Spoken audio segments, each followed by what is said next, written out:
ये जो बात है कि बीवी सबसे पहले, ये हमारे देसी मर्दों को, हमारे देसी इन लॉज को, इनफैक्ट मेरे घर वालों को भी बहुत अजीब लगेगा सुनने में, बट ये मैं इसलिए कह रहा हूँ, in my experience this is the main reason why marriages are failing nowadays.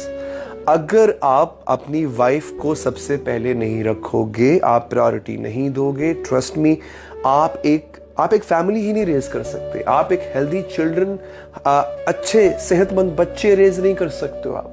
मैं ये नहीं कह रहा कि बाकियों को उनकी ड्यू रिस्पेक्ट, उनका और अपनी रिस्पॉन्सिबिलिटीज बाकियों के लिए वो पूरे नहीं करो आप, लेकिन जब हम कहते हैं ना कि बीवी को सबसे पहले रखो, उसकी वजह ये होती है she is your life partner. आप अपने बिजनेस पार्टनर को कभी इग्नोर करते हो क्या?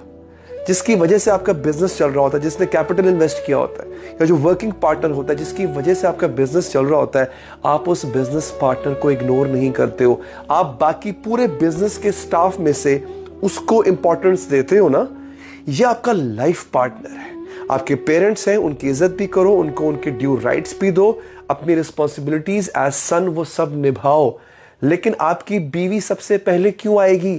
क्योंकि अगर वो सबसे पहले होगी तो आप आगे बढ़ोगे ना। देखो, जिसके साथ आपने पार्टनरशिप की है लाइफ की, अगर वो बैक बेंचेस पे बैठी हुई है तो अकेले पहिए के साथ तुम गाड़ी कितनी देर चला लोगे? तुम्हें दूसरा पहिया चाहिए होगा, तो एक पहिए को, साथ वाले पहिए को प्रायोरिटी देनी पड़ती है। It's common sense. There is no rocket science कि मैं यहां पे फिलॉसफी की बुक्स खोल के बैठ जाऊं।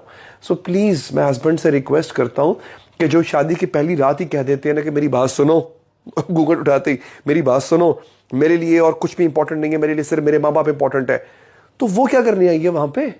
उसको क्यों लेके आए हो इतना पैसा खर्च करके या उसका खर्च करवा के? Please come out of this.